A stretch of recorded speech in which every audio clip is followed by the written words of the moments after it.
Welcome to Book a Day, your source of insightful and in-depth book reviews in genres lit RPGs, fantasies, and sci-fis.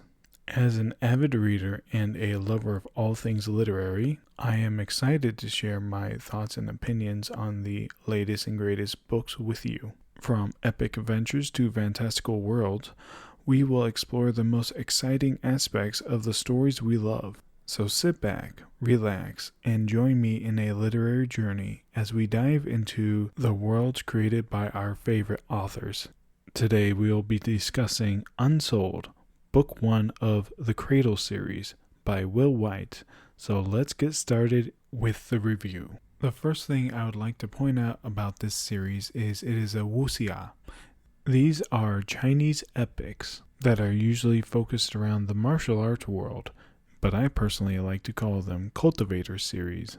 This specific genre seems to fall close to, or if not under, the lit RPG genre, although the biggest difference will be that one focuses around a leveling system, like in a RPG video game or tabletop game. The biggest difference between the two would be one has more of a religious connection to it, focusing around a dantian or a core, and the other one is just a video game, or people living in a video game-like world. Unsouled is focused around heavy use of the martial arts, but in this series they refer to it as the sacred arts.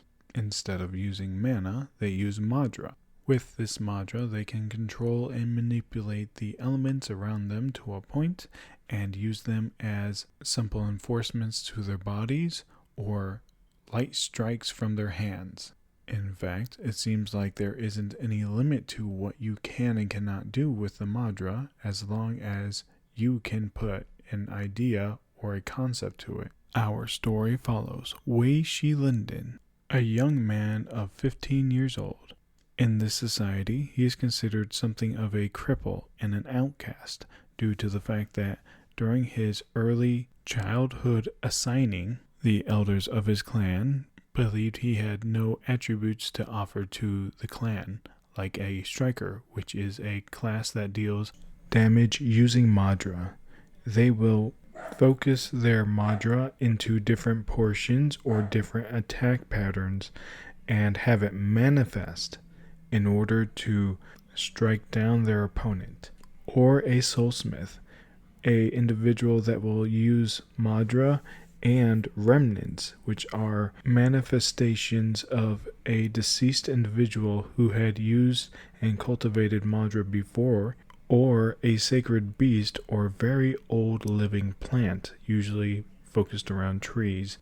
These individuals will use a remnant and their madra to create different kinds of weapons and tools that can be used in the world of sacred arts.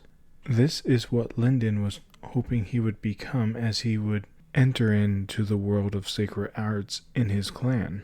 After failing the madra test, where they put a child's hand into a bowl of pure madra to see how it would react to them, the elders had decided he has nothing to offer to the clan and considers him to be an outcast and someone who will not gain any benefits from the clan other than what he can provide to the clan. Luckily for him, he is the son of two very once high-ranking individuals in the clan, but never proceeded past the iron stage. His father was crippled earlier on in his journey of the sacred arts, and his mother is a soulsmith, a very skilled one, but soulsmithing is a little bit slower in advancement. Last to his family is his sister, who actually helps him progress in the sacred arts throughout this story, if a little bit. Linden is a bit of a oddity despite his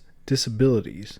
He is a very well-built young man, but he has a bit of a mean-looking face, if you will. Long and short, he kind of always looks like he's spoiling for a fight. Unsouled is an underdog tale if I ever seen one. Linden goes through trials throughout his life that he has to learn how to adapt to in one way or another. This would include the new expectations that he has put on himself as he continues to follow through with this journey. He has realized that he has been living a stagnant life to a point, and that power can be reached.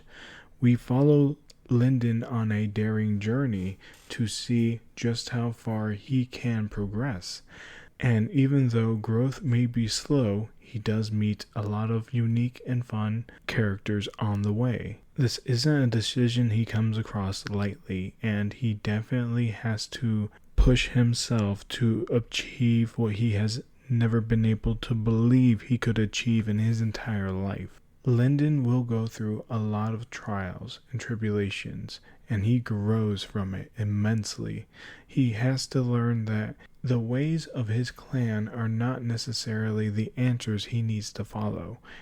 The Cradle series seems to follow an infinite progression where no matter where you're at, if you can focus and improve, you will continue to grow. While that might not be the case for the first book, it is definitely how the series goes in the long run. The first book is definitely focused around the humble beginnings of an individual learning how to become strong. I found this series to be very entertaining with a lot of deep culture and fascinating concepts. With its relation to a lot of Asian themed culture, you might even call it an anime.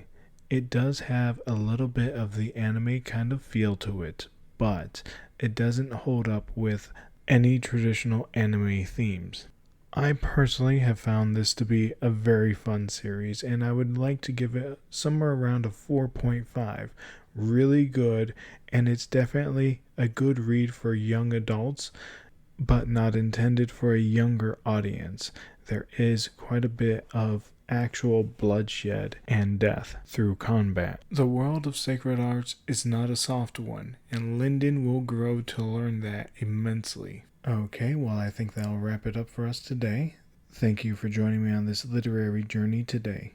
I hope my review has given you a glimpse into the world of Unsouled, Cradle Series Book 1, and inspires you to add it to your reading list.